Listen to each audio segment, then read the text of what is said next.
File 24 अंक 24 आरंभ। सोना 17वें साल में थी और इस साल उसका विवाह करना आवश्यक था। होरी तो 2 साल से इसी फिक्र में था, पर हाथ खाली होने से कोई काबू न चलता था।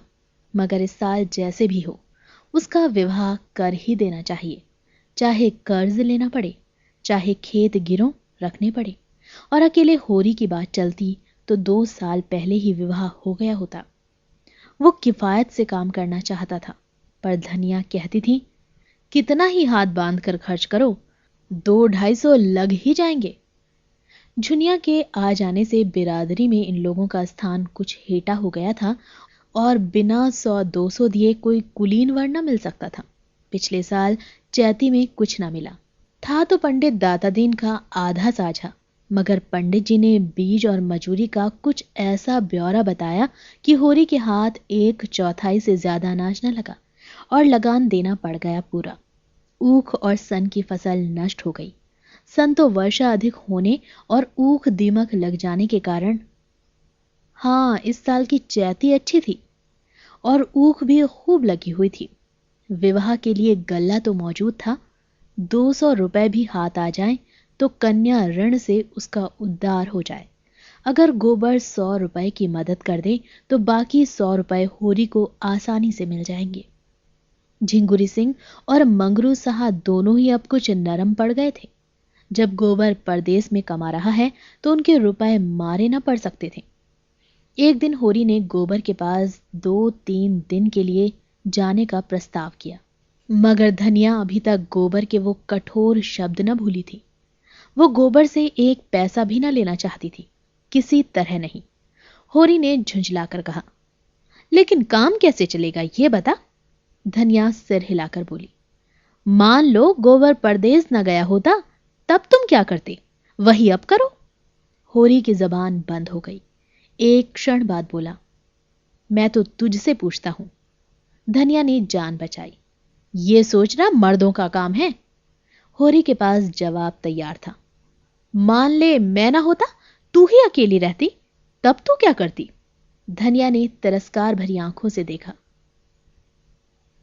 तब मैं कुश कन्या भी दे देती, तो कोई हंसने वाला ना था। कुश कन्या होरी भी दे सकता था, इसी में उसका मंगल था। लेकिन कुल मर्यादा कैसे छोड़ दे। उसकी बहनों के विवाह में 300 बाराती द्वार पर आए थे। दहेज भी अच्छा ही दिया था। नाच तमाशा, बाजा गाजा, हाथी घोड़े सभी आए थे। आज भी बिरादरी में उसका नाम था। 10 गांव के आदमियों से उसका हेल मेल है। कुश कन्या देकर वो किसे मुंह दिखाएगा। इससे तो मर जाना अच्छा है। और वो क्यों कुश कन्या दे। पेड़ पालों है, जमीन है और थोड़ी सी साख भी है। अगर वो 1 बीघा भी बेच दे तो 100 मिल ही जाएंगे। लेकिन किसान के लिए जमीन जान से प्यारी है और कुल 3 ही बीघे तो है उसके पास। अगर 1 बीघा बेच दे तो फिर खेती कैसे करेगा।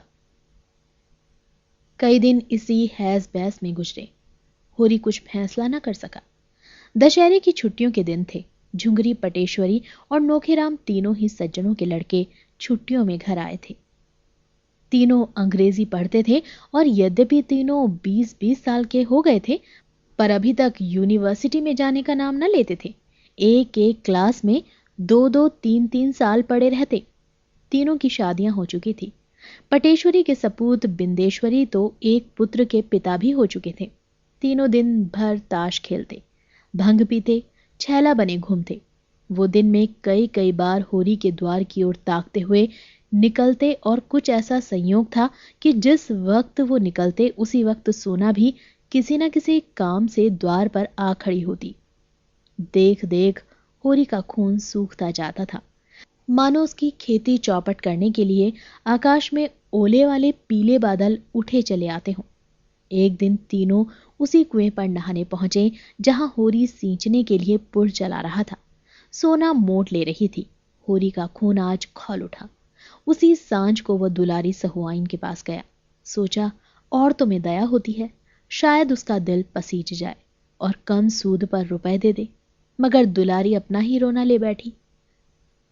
गांव में ऐसा कोई घर न था जिस पर उसके कुछ रुपए न आते हो। यहां तक कि झिंगुरी सिंह पर भी उसके 20 रुपए आते थे, लेकिन कोई देने का नाम न लेता था।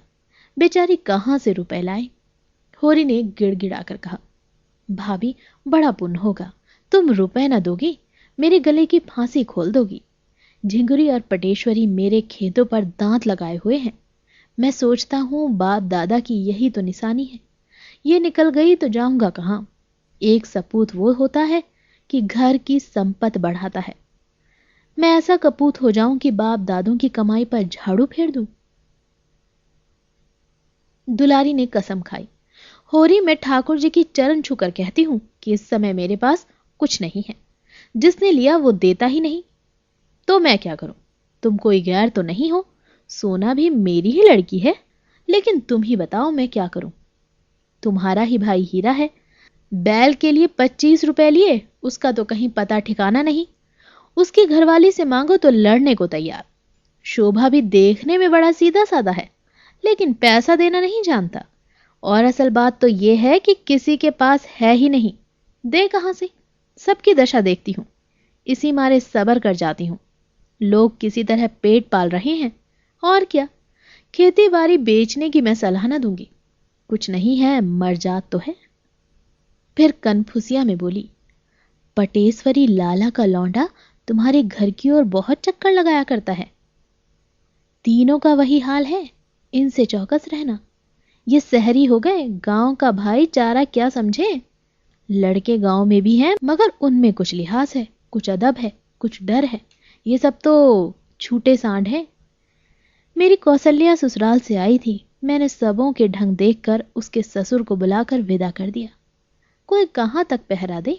होरी को मुस्कुराते देखकर उसने सरस ताड़ना के भाव से कहा, हंसोगे होरी तो मैं भी कुछ कह दूंगी। तुम क्या किसी से कम नटखट थे।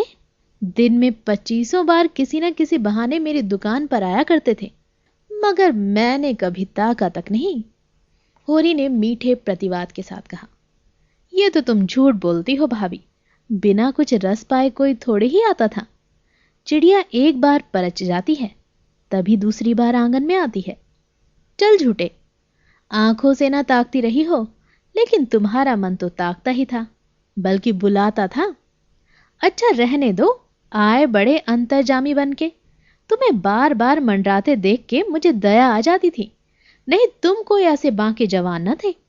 हुसैनी 1 पैसे का नमक लेने आ गया और यह परिहास बंद हो गया। हुसैनी नमक लेकर चला गया तो दुलारी ने फिर कहा, गोबर के पास क्यों नहीं चले जाते, देखते भी आओगे और शायद कुछ मिल भी जाए। होरी निराश मन से बोला, वो कुछ ना देगा। लड़के 4 पैसे कमाने लगते हैं तो उनकी आंखें फिर जाती हैं। मैं तो बेहयाई करने को तैयार था, लेकिन धनिया नहीं मानती। उसकी मर्जी बिना चला जाऊं तो घर में रहना अपाढ़ कर दे। उसका स्वभाव तो जानती हो। दुलारी ने कटाक्ष करके कहा, तुम तो मेहरिया के जैसे गुलाम हो गए। तुमने पूछा ही नहीं तो क्या करता। मेरी गुलामी करने को कहते तो मैंने लिखा लिया होता सच। तो अब से क्या बिगड़ा है, लिखा लो ना, 200 में लिखता हूं, इन दामों में महंगा नहीं हूं। तब धनिया से तो ना बोलोगे। नहीं, कहो कसम खाऊं, और जो बोले तो मेरी जीभ काट लेना। अच्छा तो जाओ, घर ठीक ठाक करो, मैं रुपए दे दूंगी। होरी ने सजल नेत्रों से दुलारी के पांव पकड़ लिए। भावावेश से मुंह बंद हो गया। सहुआई ने पांव खींचकर कहा, अब यही शरारत मुझे अच्छी नहीं लगती। मैं साल भर के भीतर अपने रुपए सूद समेत कान पकड़ कर लूंगी। तुम तो व्यवहार के ऐसे सच्चे नहीं हो, लेकिन धनिया पर मुझे विश्वास है। सुना पंडित तुमसे बहुत बिगड़े हुए हैं। कहते हैं इसे गांव से निकाल कर नहीं छोड़ा तो ब्राह्मण नहीं। तुम सिलिया को निकाल बाहर क्यों नहीं करते। बैठे बिठाए झगड़ा मोल ले लिया है। धनिया उसे रखे हुए है, मैं क्या करूं। सुना है पंडित काशी गए थे, वहां एक बड़ा नामी विद्वान पंडित है, वो 500 मांगता है, तब पराश्चित कराएगा। भला पूछो ऐसा अंधेर कहीं हुआ है। जब धर्म नष्ट हो गया तो 1 नहीं 1000 पराश्चित करो, इससे क्या होता है। तुम्हारे हाथ का छुआ पानी कोई ना पिएगा, चाहे जितना पराश्चित करो। होरी यहां से घर चला तो उसका दिल उछल रहा था। जीवन में ऐसा सुखद अनुभव उसे ना हुआ था। रास्ते में शोभा के घर गया और सगाई लेकर चलने के लिए नेवता दे आया। फिर दोनों दातादीन के पास सगाई की सायत पूछने गए। वहां से आकर द्वार पर सगाई की तैयारियों की सलाह करने लगे। धनिया ने बाहर निकलकर कहा, पहर रात गई, अभी रोटी खाने की बेला नहीं आई। खाकर बैठो, गपड़ चौथ करने को तो सारी रात पड़ी है। होरी ने उसे भी परामर्श में शरीक होने का अनुरोध करते हुए कहा, इसी सहालग में लगन ठीक हुआ है। बता क्या क्या लाना चाहिए, मुझे तो मालूम नहीं। जब कुछ मालूम ही नहीं तो सलाह करने क्या बैठे हो? रुपए पैसे का डौल भी हुआ है कि मन की मिठाई खा रहे हो? होरी ने गर्व से कहा, तुझे इससे क्या मतलब? तू इतना बता दे क्या क्या सामान लाना होगा। तो मैं ऐसे मन की मिठाई नहीं खाती। तू इतना बता दे कि हमारी बहनों के ब्याह में क्या क्या सामान आया था। पहले ये बता, रुपए मिल गए? हाँ मिल गए, और नहीं क्या भंग खाई है? तो पहले चलकर खा लो, फिर सलाह करेंगे। मगर जब उसने सुना कि दुलारी से बातचीत हुई तो नाक सिकोड़ कर बोली, उससे रुपए लेकर आज तक कोई उरिन हुआ है? चुड़ैल कितना कसकर सूद लेती है। लेकिन करता क्या, दूसरा देता कौन? ये क्यों नहीं कहते कि इसी बहाने दो गाल हाँकने बोलने गया था। बूढ़े हो गए पर ये बान ना गई। तू तो धनिया कभी कभी बच्चों की सी बातें करती है। मेरे जैसे फटे हालों से वो हंस बोलेगी, सीधे मुंह बात तो करती नहीं। तुम जैसों को छोड़कर उसके पास जाएगा ही कौन? उसके द्वार पर अच्छे अच्छे नाग रगड़ते हैं धनिया, तू क्या जाने। उसके पास लक्ष्मी है। उसने जरा सी हामी भर दी, तुम चारों ओर खुशखबरी लेकर दौड़े। हामी नहीं भर दी, पक्का वादा किया है। होरी रोटी खाने लगा और शोभा अपने घर चला गया तो सोना सिलिया के साथ बाहर निकली। वो द्वार पर खड़ी सारी बातें सुन रही थी। उसकी सगाई के लिए 200 रुपए दुलारी से उधार लिए जा रहे थे। ये बात उसके पेट में इस तरह खलबली मचा रही थी जैसे ताजा चूना पानी में पड़ गया हो। द्वार पर एक कुप्पी जल रही थी जिससे ताक के ऊपर की दीवार काली हो गई थी। दोनों बैल नाद में सानी खा रहे थे और कुत्ता जमीन पर टुकड़े के इंतजार में बैठा हुआ था। दोनों युवतियां बैलों की चरनी के पास आकर खड़ी हो गई। सोना बोली, तूने क्या सुना? दादा सहुआइन से मेरी सगाई के लिए 200 रुपए उधार ले रहे हैं।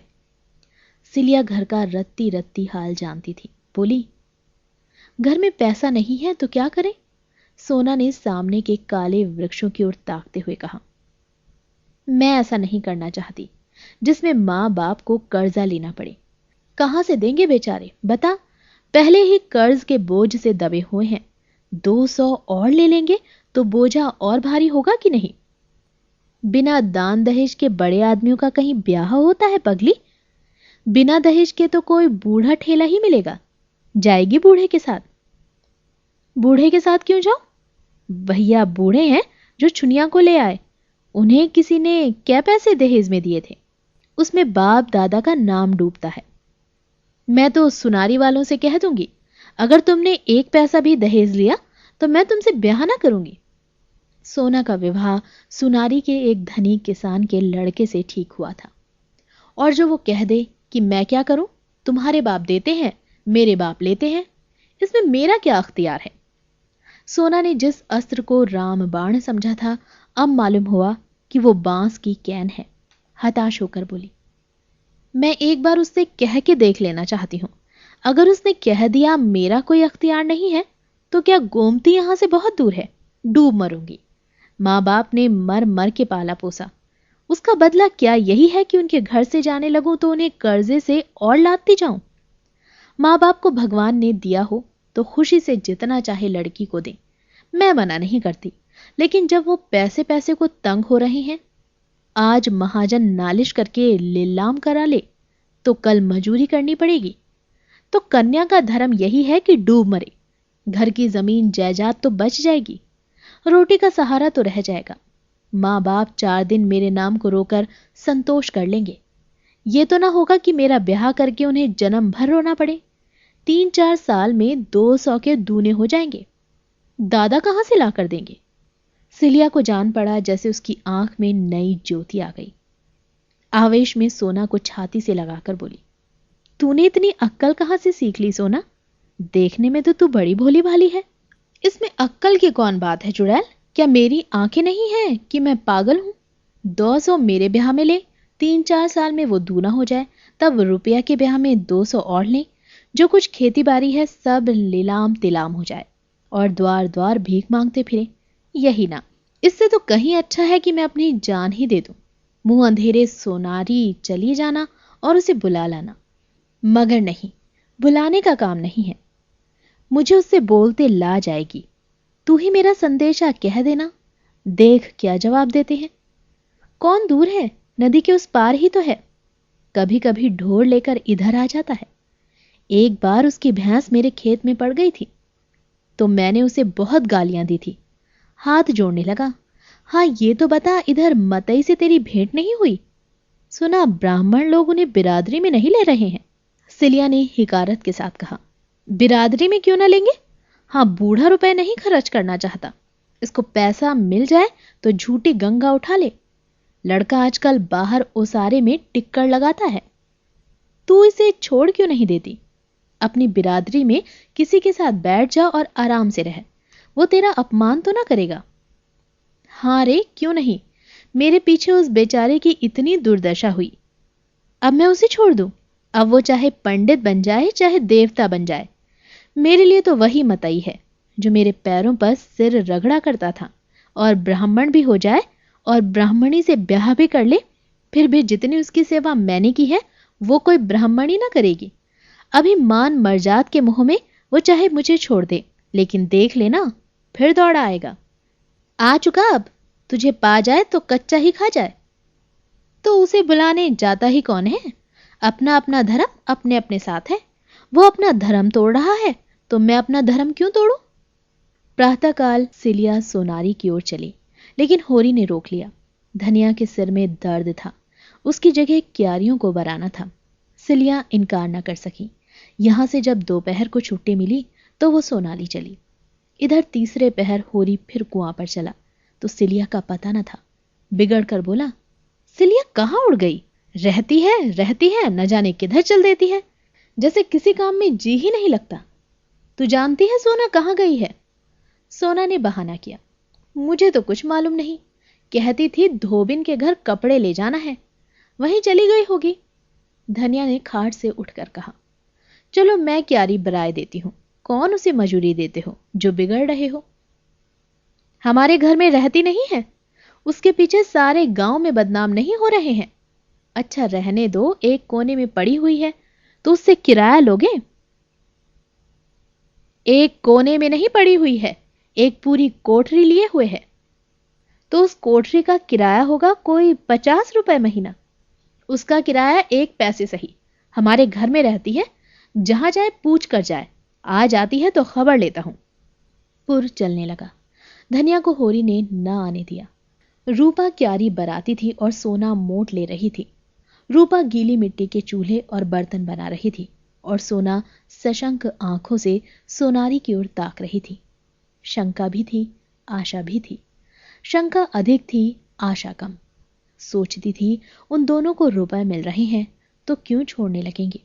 जिनके पास पैसे हैं वो तो पैसे पर और भी जान देते हैं। और गौरी महतो तो एक ही लालची है। मथुरा में दया है, धर्म है, लेकिन बाप की इच्छा जो होगी वही उसे माननी पड़ेगी। मगर सोना भी बच्चा को ऐसे फटकारेगी कि याद करेंगे।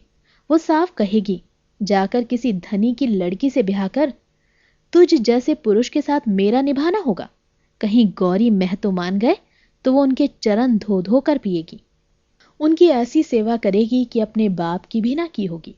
और सिलिया को भरपेट मिठाई खिलाएगी।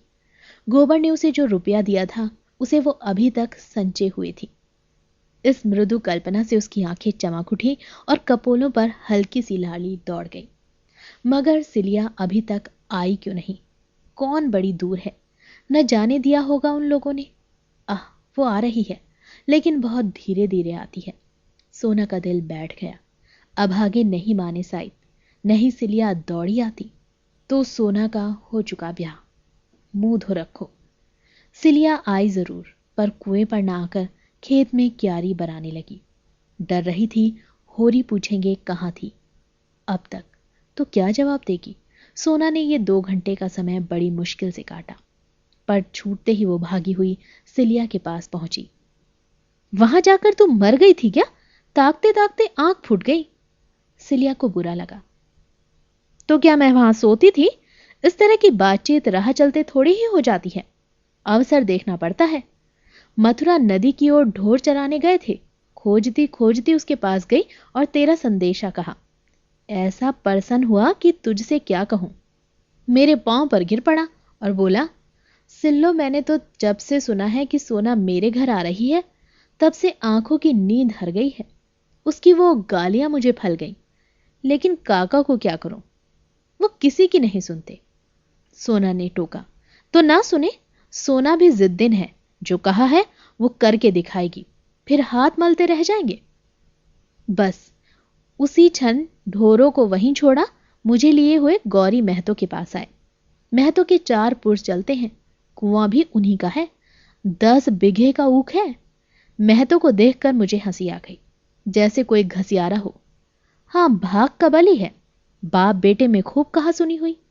गौरी महतो कहते थे, तुझसे क्या मतलब, मैं चाहे कुछ लूं या ना लूं, तू कौन होता है बोलने वाला? मथुरा कहता था, तुझको लेना देना है तो मेरा ब्याह मत कर, मैं अपना ब्याह जैसे चाहूंगा करूं लूंगा। बात बढ़ गई और गौरी महतो ने पनहैया उतारकर मथुरा को खूब पीटा। कोई दूसरा लड़का इतनी मार खाकर बिगड़ खड़ा होता, मथुरा एक घूंसा भी जमा देता तो महतो फिर न उठते, मगर बेचारा 50 जूते खाकर भी कुछ न बोला। आंखों में आंसू भरे मेरी ओर गरीबों की तरह ताकता हुआ चला गया। तब महतो मुझ पर बिगड़ने लगे। सैकड़ों गालियां दी, मगर मैं क्यों सुनने लगी थी? मुझे उनका डर क्या था? मैंने सफा कह दिया, महतो 200-300 कोई भारी रकम नहीं है, और होरी महतो इतने में बिक ना जाएंगे। न तुम ही धनवान हो जाओगे, वो सब धन नाच तमाशे में ही उड़ा जाएगी। हाँ, ऐसी बहू ना पाओगे। सोना ने सजल नेत्रों से पूछा, मैं तो इतनी ही बात पर उन्हें मारने लगे? सिलिया ने यह बात छिपा रखी थी। ऐसी अपमान की बात सोना के कानों में न डालना चाहती थी, पर यह प्रश्न सुनकर संयम न रख सकी। बोली, वही गोबर भैया वाली बात थी। महतो ने कहा, आदमी जूठा तभी खाता है जब मीठा हो, कलंक चांदी से ही धुलता है। इस पर मथुरा बोला, काका, कौन घर कलंक से बचा हुआ है? हाँ, किसी का खुल गया, किसी का छिपा हुआ है। गौरी महतो भी पहले एक चमारिन से फंसे थे, उससे 2 लड़के भी हैं। मथुरा के मुंह से इतना निकलना था कि डोकरे पर जैसे भूत सवार हो गया। जितना लालची है उतना ही क्रोधी भी है, बिना लिए न मानेगा। दोनों घर चली। सोना के सिर पर चरसा, रस्सा और जुए का भारी बोझ था, पर इस समय वो उसे फूल से भी हल्का लग रहा था। उसके अंतःस्थल में जैसे आनंद और स्फूर्ति का सोता खुल गया। मथुरा की वो वीर मूर्ति सामने खड़ी थी और वो जैसे उसे अपने हृदय में बैठाकर उसके चरण आंसुओं से पखार रही थी। जैसे आकाश की देवियां उसे गोद में उठाए आकाश में छाई हुई लालिमा में लिए चली जा रही हों।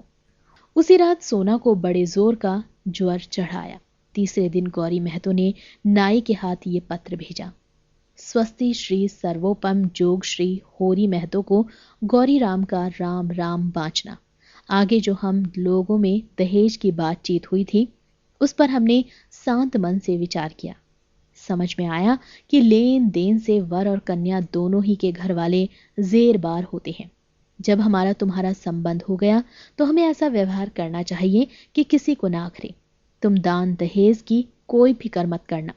हम तुमको सौगंध देते हैं, जो कुछ मोटा महीन जुरे बरातियों को खिला देना।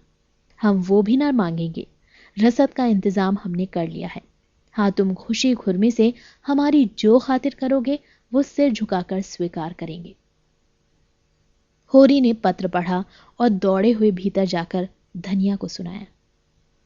हर्ष के मारे उछला पड़ता था, मगर धनिया किसी विचार में डूबी बैठी रही। एक क्षण के बाद बोली, ये गौरी महतो की भलमनसी है, लेकिन हमें भी तो अपने मर्जात का निभा करना है।